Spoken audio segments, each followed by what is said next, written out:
ఒక దేవస్థానంలో పనిచేసేటువంటి పూజారి గౌరవనీయులు సత్యనారాయణ గారి హత్య జరిగింది. అప్పుడు ఈ రాష్ట్రంలో అధికారంలో ఉన్నటువంటి పార్టీ మీ పార్టీ, నువ్వు మంత్రివి. మరి ఆ రోజు నీకు హిందువుననే విషయం గుర్తుకు రాలేదా హరీష్? ఒకవేళ గుర్తుకొచ్చుంటే ఆ రోజు కాదు, ఆఖరికి నిన్న పోయిన ఎన్నికల ప్రచారంలన్నా పోయి ఆ సత్యనారాయణ గారి కుటుంబాన్ని ఆదుకున్నావా, పరామర్శించినవా అని చెప్పాలి. రెండవ అంశం, మీరు మంత్రిగా ఉన్న సమయంలోనే తెలంగాణలో టీఆర్ఎస్ పార్టీ అధికారంలో ఉన్నప్పుడే సంక్రాంతి పండుగ సందర్భంగా బైన్సా పట్టణంలో హిందువుల ఇళ్లలోకి పోయి పండుగ పూట చేసుకున్న సకినాల మీద కూడా,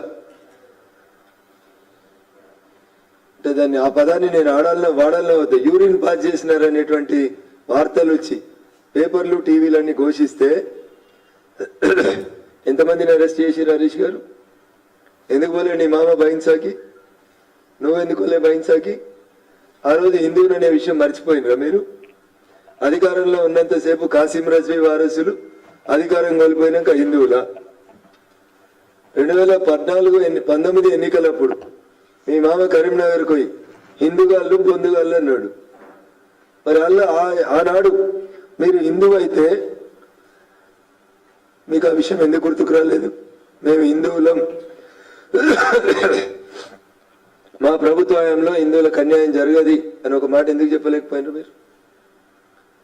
ఇంకా హీనమైనటువంటి విషయం ఏంటంటే, గ్రూప్ 1 గ్రూప్ 2 ఎగ్జామ్స్ పోతే, ఆడపిల్లలు ఎగ్జామ్ రాయడానికి పోతే మంగళసూత్రం తీసేయమని, మట్టెలు తీసేయమని, రకరకాలుగా ఆడపిల్లకి హిందూ సాంప్రదాయం ప్రకారం ధరించే ఆభరణాలను కూడా తొలగించి ఎగ్జామినేషన్ సెంటర్ల దగ్గర అవమానపరిచిన రోజు ఈ అసలు సిసలైనటువంటి హిందూ అనేటువంటి హరీష్ రావు ఆడికి పోయిండు. ఎందుకు హిందువుల మీద దాడులు దౌర్జన్యాలు జరుగుతుంటే నేను నికార్సైన హిందువునని ఆ రోజు ఎందుకు హరీష్ రావు గుర్తుకు రాలేదో ఒక్కసారి చెప్పాలి.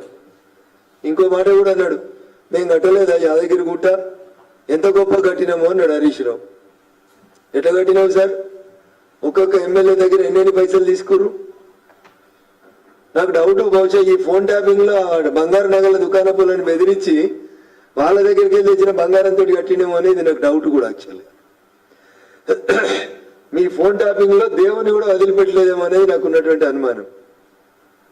చివరిగా మొన్న చెంగిచెర్లలో హోలీ వచ్చింది, దాని కులమైంది మతమైంది, అందరు రంగులు వేసుకున్నారు, అందరు ఆడుకున్నారు.